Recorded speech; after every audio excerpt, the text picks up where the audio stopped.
And I was shocked. Everybody was shocked. 250 in 1 year. But then you look at the Nigerian situation, and we did the research, and we discovered that in Nigeria, since January, there have been at least 3,400 shootings by the Fulani herdsmen in this country. That's the situation that we're in this country today.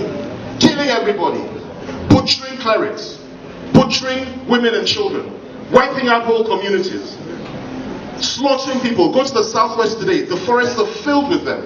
And I'm glad that the men of the governors of the southeast are doing something about it, because I heard that my friend Governor Nnewi has just commissioned some forest guards and so on and so forth, and legislation is being put in place, and they're doing their very best to stop this thing, and I'm glad to hear that. But the truth of the matter, the fact of the matter, it's a real problem, and it's something that everybody's shying away from. And on top of it all, they will now tell you that, well, apart from the fact that we will not declare them terrorists, we will also tell you something else. It is better for you to give them your land than for you to lose your life. And this was spoken by the president's spokesman, give your land. And that is what happened. That is what is happening in so many places.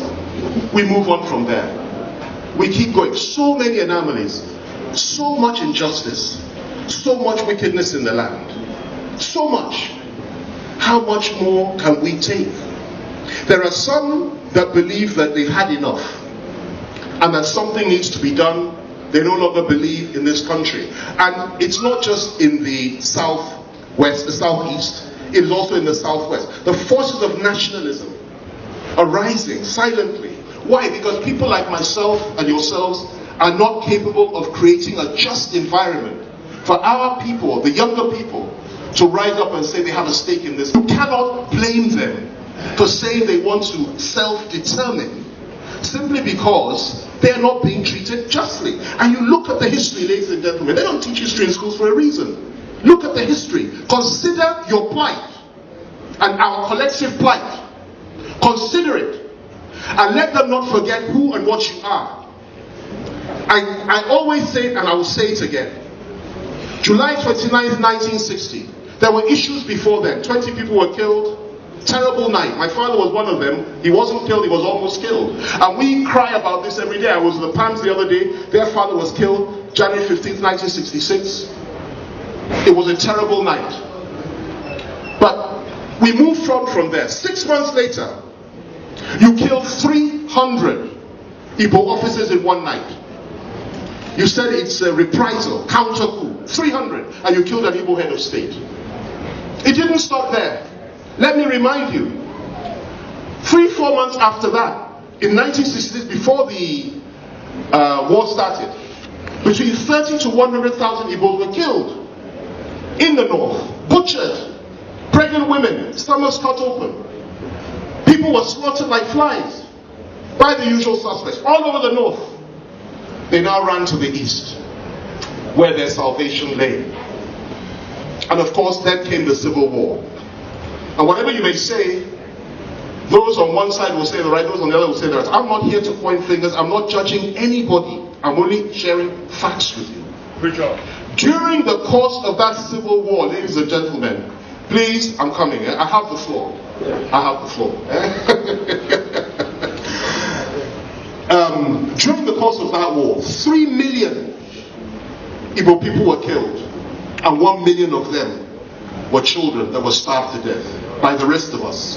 And I've always said this, that if we are to progress as a nation, the first thing that we have to do as a people, that is the Nigerian people, is to apologize for that atrocity that was committed during that war. These were civilians. These were civilians. I do not absolve myself of that blame. This is something we need to do. That makes people uncomfortable. Since then, the slaughter has continued. In the last 4 years, you know how many people from this part have been killed. You know what's going on.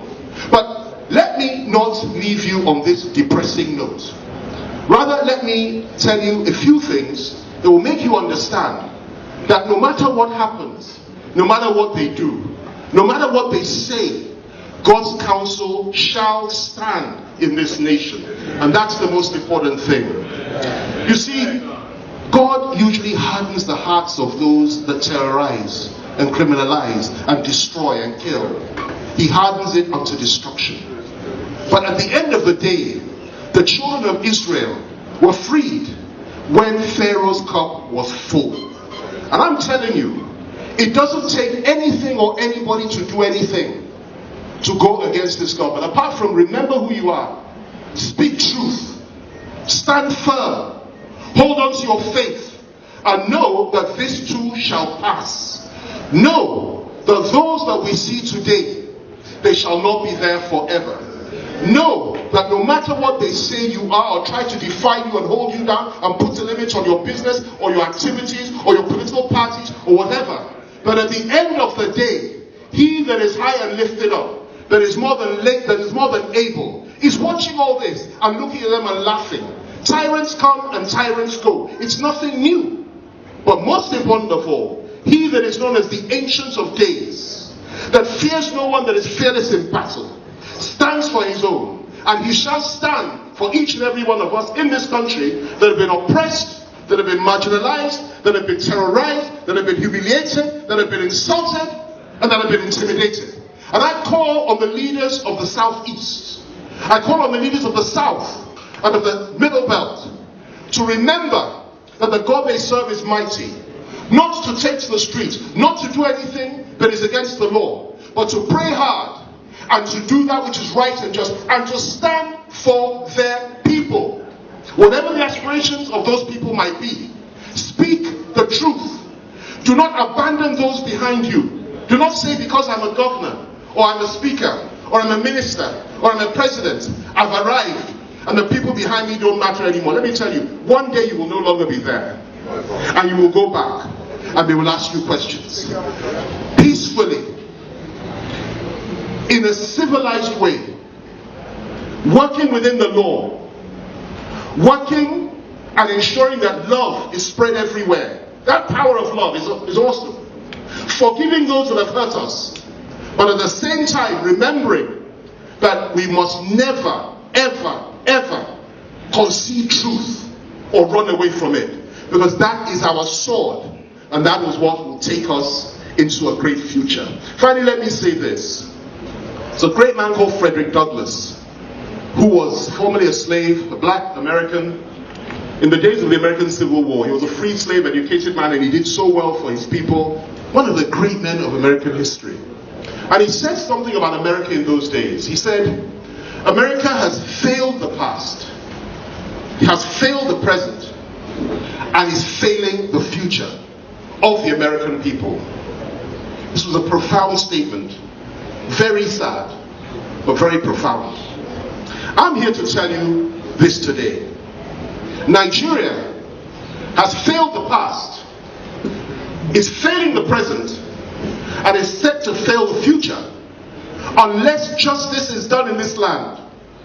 And until we stop hiding and pretending that everything is okay and rise up in the sense of insisting on justice and standing for our people and calling for equity and remembering who we are and what we are, that is when the counsel of God will stand. God will not sit by and listen to your prayers and intervene until you yourself will stand up and say, look, we must stand for justice. And that's what I've come here to share with you today. And I call on Nnewi and all the others to be just and true in their impartation of facts throughout the world with this very powerful medium that they have.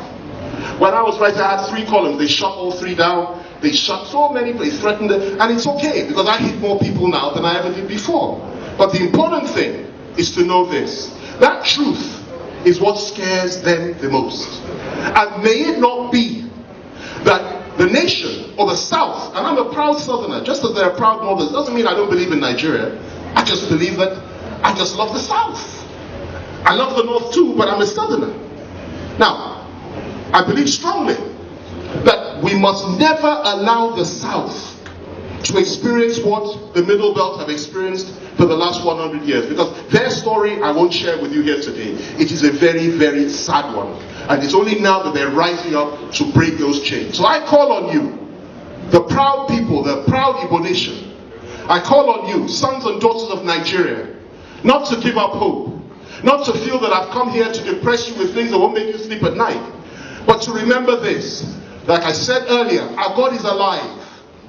And when the time comes for him to change all things and make all things beautiful, regardless of our circumstances today, he shall ensure that we laugh last and that we are liberated and that those chains are broken. He will ensure that because he's a God of war and he's a man of justice. He is irresistible in battle. He cannot be defeated. He cannot be stopped. And nobody, no tyrant, no president, no powerful man throughout this world can resist him. Glory and honor and praise be unto him forever. I congratulate you once again, all those that have come today. I congratulate you, people. I congratulate Nnewi. I congratulate Listen and everybody else that's here.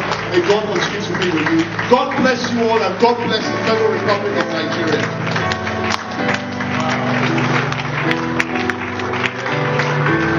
Keep it coming, keep it coming. Thank you very much. That was indeed. Thank you, ladies and gentlemen. Thank you. Permit me, Chairman, to say just a few words. I received this award with immense joy. I also wish to say that I want to receive it and dedicate it to 3 different people in this country, or that are from this country. The first, I dedicate it to my beautiful wife's family. The head of her family is Chief Hilary Chikwendu, and that is my father-in-law. He's from Nanka, from Anambra. I dedicate this award to him. I also dedicate this award to one of our leaders that has left us now, and that is the Ikemba Nnewi, Dim, Colonel, the Chief of all, Emeka Ojukwu, who has left us now. I also dedicate this award to our leader in the Southwest, the Are Onakakamfo, our general in battle, our leader, Are Gani Adams. And I will also dedicate this award to my friend and brother. We may not agree on everything, but I never deny my friends. He's my friend and brother, and he will always be, though we may not agree on all. And that is Mazi Nnamdi Kanu. I do that today.